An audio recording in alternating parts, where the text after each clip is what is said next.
Hello. Good afternoon दोस्तों। और आज के लेक्चर में हम बात करेंगे ह्यूमन के रेस्पिरेटरी सिस्टम के बारे में। पिछले लेक्चर में हमने जो है डाइजेशन को हमने कंप्लीट किया। उसके तहत हमने डाइजेस्टिव ग्लैंड के बारे में बात करी, फूड एंड न्यूट्रिशन की बात करी, डाइजेशन में जो हमारे शरीर के बॉडी पार्ट्स जो अंग यूज आते हैं, ऑर्गन यूज आते हैं, हमने उनके बारे में बात की। और आज के चैप्टर में हम पढ़ेंगे ह्यूमन रेस्पिरेटरी सिस्टम, यानी जो मानव है उसका श्वसन तंत्र कैसे काम करता है और उनसे रिलेटेड हमारे बीमारियां कौन कौन सी होती है और क्यों होती है। जो भी रेस्पिरेटरी से रिलेटेड चीज़ें हैं वो हम सारी इस टॉपिक के अंदर डिस्कशन करेंगे। तो यह भी आपके सामने एक बेसिक डायग्राम है ह्यूमन के रेस्पिरेटरी सिस्टम का, जिसमें कि ये मानव की जो नाक है जो कि हमारे एक तरह से प्राइमरी सोर्स है सांस लेने का। उसके बाद में ये हमारे लेरिंग्स आती है जो कि हमारा जिसको वॉइस बॉक्स भी बोलते हैं, यानी एक तरह से ध्वनि यंत्र भी बोलते हैं, जो कि हमारे आवाज़ बनाने का काम करता है।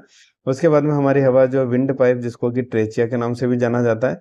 फिर ये हमारी फेफड़ों के अंदर जो है हमारी हवा जाती है, ऑक्सीजन जाती है, जहाँ पे हमारे गैसों का जो है आदान प्रदान होता है, ऑक्सीजन का और CO2 का। वो हम देखेंगे कि भाई ऑक्सीजन का जो फ्लो है, ऑक्सीजन CO2 का बॉडी के अंदर फ्लो किस किस तरह से होता है, हीमोग्लोबिन के अंदर हमारी ऑक्सीजन किस तरह से मिक्स होती है, बॉडी में कैसे डिस्ट्रीब्यूट होती है, वो हम आगे देखेंगे।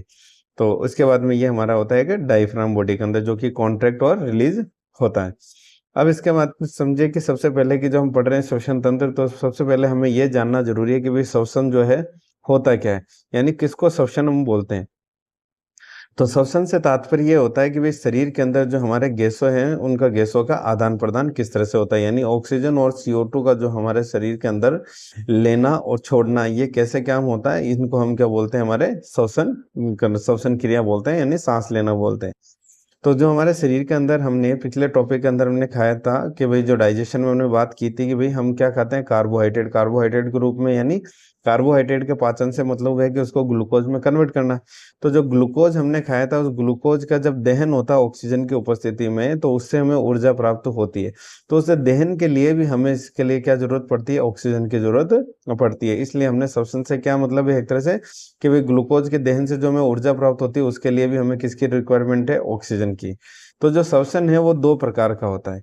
एक होता है हमारा ऑक्सीश्वसन, जिसके के अंदर होता है कि भाई ऑक्सीजन की उपस्थिति के अंदर अगर ग्लूकोज का पूर्ण ऑक्सीकरण होना, जिसको क्या बोलते हैं, ऑक्सीश्वसन, यानी ऑक्सीजन की उपस्थिति के अंदर अगर ग्लूकोज जो भी C6H12O6 है उसका पूर्ण ऑक्सीकरण होना क्या कहलाता है, ऑक्सीश्वसन कहलाता है। और इसी तरह से अगर ऑक्सीजन की जो अनुपस्थिति के अंदर ग्लूकोज का अपूर्ण दहन होना, वो क्या कहलाता है, अनॉक्सीश्वसन। यानी एक तरह से ऑक्सीजन की उपस्थिति और एक ऑक्सीजन की अनुपस्थिति के अंदर, जब ऑक्सीजन की उपस्थिति के अंदर हमारा जो ग्लूकोज है, उस ग्लूकोज का अगर हम ऑक्सीजन की उपस्थिति के अंदर रिएक्शन करवाते हैं, कंबशन होता है, तो हमें उसमें सेह उत्पाद के रूप में हमें क्या मिलता है, सेह उत्पाद बोले तो हमें क्या मिलता है, वो ग्लूकोज के कंबशन से 6CO2 यानी कार्बन डाइऑक्साइड गैस रिलीज होती है, 6H2 यानी वाटर बनता है, प्लस 38 ATP हमारे जो है एनर्जी रिलीज होती है, जो कि हमारे बॉडी के लिए आवश्यक होती है। तो ग्लूकोज का कंबशन क्यों आवश्यक है, कंबशन के लिए ऑक्सीजन आवश्यक है, क्योंकि उससे हमें क्या मिलती है, ऊर्जा प्राप्त होती है। इसी तरह से अगर अनॉक्सीश्वसन की बात करें, ऑक्सीजन की अनुपस्थिति की बात करें, तो वहां पे 38 ATP की जगह ओनली क्या होते हैं, 2 से लेकर 4 ATP के ऊर्जा का ही निर्माण होता है। और उसके अलावा साथ में जो है सेह उत्पाद भी बनता है। अगर कोई जंतुओं के अंदर या एनिमल के अंदर अगर अनॉक्सीश्वसन हो रहा है, तो उसमें क्या लैक्टिक अम्ल बनता है, जो कि जंतुओं में थकावट का कारण बनता है।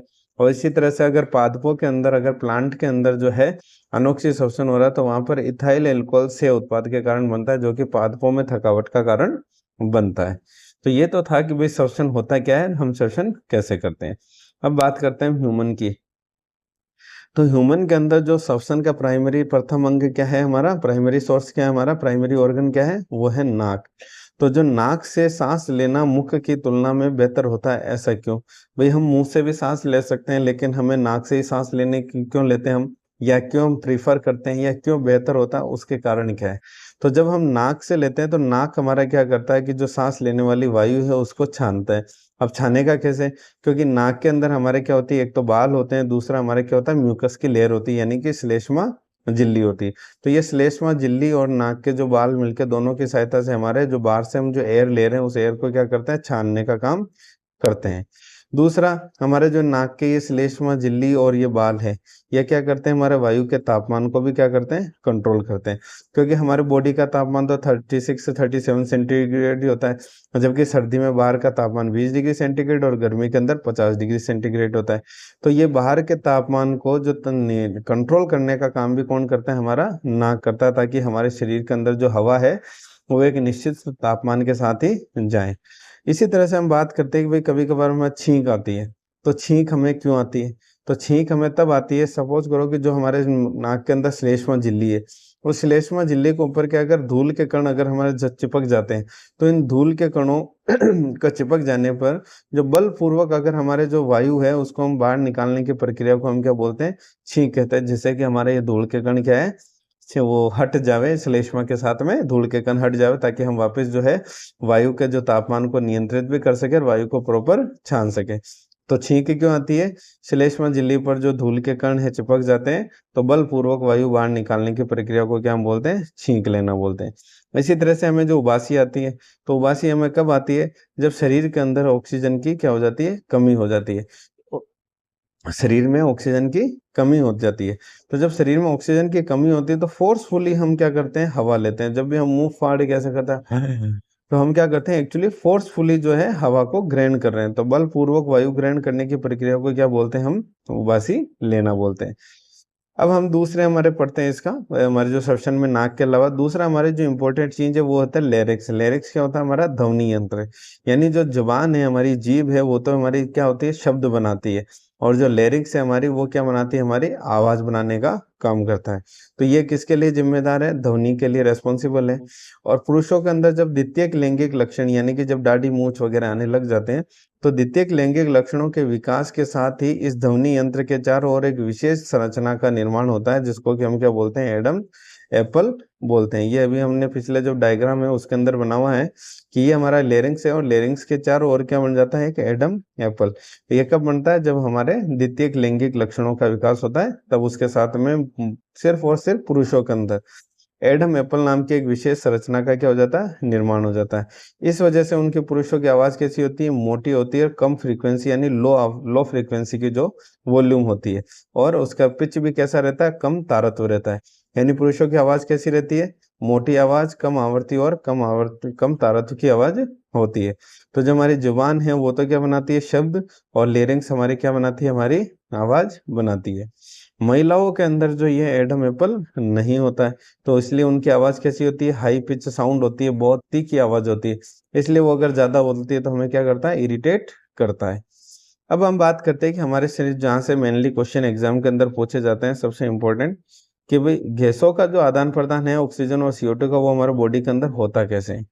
तो अगर सबसे पहले हम बात करें कि भाई ऑक्सीजन, दो ही गैसें हमारे शरीर के अंदर, ऑक्सीजन और CO2 मेनली, जिनके बारे में हम पढ़ेंगे।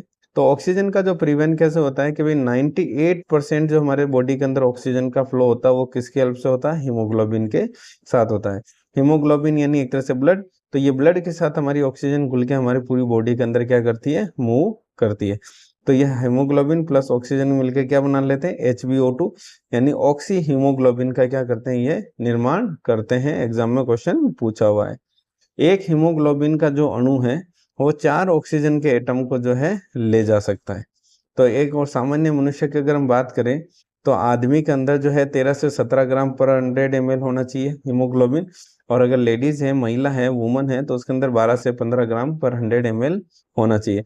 अगर इससे कम हुआ हीमोग्लोबिन, तो इसका मतलब है कि उसको कौन सी बीमारी है, रक्त की अल्पता, यानी रक्ताल्पा या एनीमिया, जिसको हम बीमारी बोलते हैं, यानी खून की कमी होना। अगर किसी के अंदर, किसी व्यक्ति के अंदर हीमोग्लोबिन की मात्रा कम हो रही है, इसका मतलब है कि ऑक्सीजन का जो परिवहन है पूरे बॉडी के अंदर नहीं हो पाएगा शरीर के अंदर। और जब ऑक्सीजन पूरे बॉडी के अंदर नहीं फैलेगी, तो इसका क्या होगा, शरीर के अंदर एनर्जी क्या होगी, कमी होगी।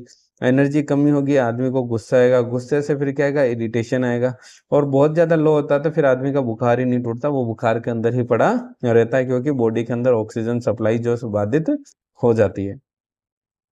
तो ये जो एनीमिया के कारण, यानी जो हीमोग्लोबिन की कमी के कारण क्या है कि भाई बॉडी के अंदर क्यों हीमोग्लोबिन जो है कम हो जाता है। तो हीमोग्लोबिन एक होता है हमारे आयरन की कमी, अगर शरीर के अंदर आपके आयरन की कमी है तो उससे भी हमारा क्या हो जाता है, एनीमिया बीमारी हो जाती है। विटामिन बी 12 की कमी है तो भी हीमोग्लोबिन हमारा डाउन हो जाता है। और इसी तरह से अगर फोलिक एसिड की जो कमी है तब भी हमारा विटामिन, ये हमारा हीमोग्लोबिन डाउन हो जाता है। तो इसीलिए आपने देखा होगा अभी सरकारी स्कूलों में जो फोलिक एसिड की जो गोलियां बांटी जा रही लड़कियों को 12 से 19 साल की, विटामिन जो है बी 12 की जो कमी की पूर्ति के लिए जो है जनरली लोग क्या लगवाते हैं, इंजेक्शन लगवाते हैं। एक टाइम के बाद में इनकी रिकवरी या इनको नॉनवेज में ये मिलता है ज़्यादा, तो अगर उनकी पूर्ति नहीं हो पाती तो फिर इसका क्या लगाते हैं, विटामिन बी 12 का इंजेक्शन लगाते हैं। तो हमने ये देखा था कि भाई ग्लूकोज को जो है ऑक्सीजन के साथ जब इसका कंबशन होता है तो CO2 गैस भी रिलीज होती है, H2O और 38 एटीपी एनर्जी। तो एनर्जी तो हमने यूज कर ली, ऑक्सीजन हमारे श्वसन में यूज आ गया, लेकिन ये जो CO2 बची, CO2 को जो शरीर के अंदर डेवलप हुई इसको क्या क्या निकालना है, बाहर निकालना भी जरूरी है। तो बाहर कैसे निकालते हैं हम, तो CO2 को बाहर निकालने के 3 तरीके हैं। एक, इसको बाइकार्बोनेट के रूप में बाहर निकालते हैं। जो हमारे CO2 शरीर के अंदर, हमारे शरीर के अंदर जो पानी है और मतलब सोडियम या पोटेशियम जो भी होता है, क्योंकि ये हमारी तंत्रिका तंत्र के लिए आवश्यक होते हैं सोडियम और पोटेशियम, तो हमारे शरीर में अवेलेबल है। तो CO2 पानी के साथ में और सोडियम या पोटेशियम के साथ में मिलके ये एक बाइकार्बोनेट का बना लेती है, जैसे NaCO3 सोडियम और ये इसका पोटेशियम का बाइकार्बोनेट, पोटेशियम बाइकार्बोनेट। तो इन CO2 और जो अधिकांश जो CO2 है, 70% लगभग CO2 है, वो बाइकार्बोनेट के जरिए इसको क्या करता है, फेफड़ों तक आती है। यानी पहले पूरी बॉडी में जो ऑक्सीजन के थ्रू फैली थी, वहां से ये CO2 जो है पूरी बॉडी के अंदर जहाँ भी फैली हुई है, बाइकार्बोनेट के जरिए इसको कहाँ तक, फेफड़ों तक लाया जाता है। और फेफड़ों के अंदर आके बाइकार्बोनेट है जो वापस टूट जाता है, और वहां से जो CO2 को अपन जो सांस द्वारा जो बाहर निकालते हैं, वो CO2 बाहर निकाल दिया जाता है। तो लगभग लगभग अगर 70% हमारी बॉडी के अंदर जो CO2 का परिवहन है वो किसके रूप में होता है, बाइकार्बोनेट के रूप में। इसी तरह से जो 23% CO2 है उसको हीमोग्लोबिन जो है वो बाहर निकाल देता है, यानी हीमोग्लोबिन के साथ मिक्स होकर आ जाती है, फिर उसको बाहर निकाल दिया जाता है। और CO2 को जो 7% CO2 है उसको जो ब्लड के अंदर घोलकर भी जो है CO2 को ट्रांसपोर्ट किया जाता है, फिर बाद में फेफड़ों से इसको बाहर निकाल दिया जाता है। तो ये याद रखने वाली चीज है कि भाई 70% CO2 बाइकार्बोनेट के रूप में, 23% CO2 हीमोग्लोबिन के रूप में, 7% जो है CO2 ब्लड के अंदर घोल के जो है हमारे बाहर निकाल दी जाती है। अब बात करते हैं भाई किसी व्यक्ति का जो दम घुटना कहते हैं, दम घुटने से मीनिंग क्या है, दम घुटने से मौत कैसे हो जाती है। तो ये है कार्बन मोनोऑक्साइड। जो अभी हमने अगर कोई हमने क्या बोलते हैं, चिमनी या इस तरह का जो धुआं होता है उसके अंदर क्या होता है, कार्बन मोनोऑक्साइड, और ये क्या एक तरह से प्रदूषक है। तो जब कार्बन मोनोऑक्साइड अगर एयर के अंदर है और हीमोग्लोबिन की अगर रिएक्शन कार्बन मोनोऑक्साइड से हो जाती है तो वो फिर HbCO एक स्थायी बंध बना लेता है। जैसे कि रात में आपने केस सुने होंगे कि यार इन्होंने रात को चिमनी जला के सोए और दम घुटने से इनकी मौत हो गई। तो दम घुटने का मतलब वहां पे है कि वहां पे ऑक्सीजन तो थी नहीं और ये कार्बन मोनोऑक्साइड है। अब कार्बन मोनोऑक्साइड की ऑक्सीजन नहीं है तो Hb का जो फ्लो है हीमोग्लोबिन, वो ऑक्सीजन के साथ तो बंध बना नहीं सकता, तो वो क्या बंध बना लेता है, कार्बन मोनोऑक्साइड के साथ में। और कार्बन मोनोऑक्साइड का इसका जो बंध होता है वो किस तरह का बंध होता है, स्थायी बॉन्ड होता है एक तरह से। तो इसके बाद में जो हीमोग्लोबिन तो अब इसके साथ सेट हो गया, तो हीमोग्लोबिन के अंदर फिर ऑक्सीजन के जो परिवहन की जो क्षमता नहीं रहती है। तो इस वजह से जब ऑक्सीजन का फ्लो नहीं कर पाता तो फिर हम क्या बोलते हैं, आदमी की दम घुटने से मौत हो गई, यानी कि उसका जो है वो सांस, ऑक्सीजन उसको जो है नहीं मिल पाई। जब हम सांस लेते हैं अंत्य शोषण, तब हमारे शरीर के अंदर ऑक्सीजन कितनी होती है, 21%। हम ले रहे हैं सांस तो ऑक्सीजन हम ले रहे हैं, और उस समय हमारी CO2 रहती है 0.04%। और जब हम सांस छोड़ते हैं एक्सपिरेशन, तो हमारी CO2 ऑक्सीजन कितनी हो जाती है 16%, और जो CO2 0.4% थी, हम CO2 छोड़ते हैं तो CO2 बढ़ के हमारी कितनी हो गई, 4% होगी। अब अगर हम बात करें कि भाई श्वसन से संबंधित मुख्य बीमारियां कौन कौन सी हैं, तो श्वसन से संबंधित एक बीमारी होती है हमारी अस्थमा। अस्थमा का मतलब ये होता है कि जो हमारे शरीर में अंदर पसलियां हैं और जो हमारा डायफ्राम है जो हमने देखा था, इनकी मांसपेशियों के अंदर क्या होता था, संकुलन और शिथिलन, यानी कॉन्ट्रेक्शन और रिलीज जो है ये इनकी पसलियों की, पसलियां तथा डायफ्राम की जो मांसपेशियां उनके अंदर कॉन्ट्रेक्शन और रिलीज नहीं हो पाता। तो उसकी वजह से आदमी को क्या आती है, सांस लेने के अंदर क्या आती है, कठिनाई आती है। इस बीमारी को हम क्या बोलते हैं, अस्थमा बोलते हैं। इसी तरह से अगर निमोनिया की बात करें, तो निमोनिया में क्या होता है, एक तरह से बैक्टीरियल इन्फेक्शन होता है। बैक्टीरियल इन्फेक्शन की वजह से जो हमारे जो शरीर के अंदर जो श्लेष्मा है वो क्या होता है, बढ़ जाता है, म्यूकस, हमारे नाक बहने लग जाती है। उस वजह से हमें सांस लेने के अंदर क्या हो जाती है, कठिनाई आने लग जाती है। इसी तरह से कोरोना या कोविड जो हमने देखा था वो भी हमारे क्या करता है कि हमारे जो शरीर में उसकी वजह से क्या आती है, सांस लेने के अंदर कठिनाई आ जाती है। और ये हमारी एक तरह से छुआछूत वाली बीमारी है कोरोना। ये इसके बारे में कुछ इंपॉर्टेंट टर्म एक बार एग्जाम में पूछी गई है कि भाई श्वसनीय गुणांक है वो क्या होता है। तो श्वसनीय गुणांक की बात करें तो होता है कि भाई जो हमने बॉडी के अंदर हमारे CO2 का जो वॉल्यूम है अपॉन O2 का वो आयतन, O2 का वॉल्यूम, तो CO2 का आयतन अपॉन O2 का आयतन, इसको हम क्या बोलते हैं, श्वसनीय गुणांक बोलते हैं। यदि हम शरीर के अंदर ऊर्जा प्राप्त करने के लिए अगर कार्बोहाइड्रेट का उपयोग किया जा रहा है तो उसका हमें श्वसनीय गुणांक क्या मिलता है, 1 मिलता है। इसका मतलब है कि जो CO2 का वॉल्यूम होगा इस स्टेज में ऑक्सीजन के वॉल्यूम के बराबर होगा।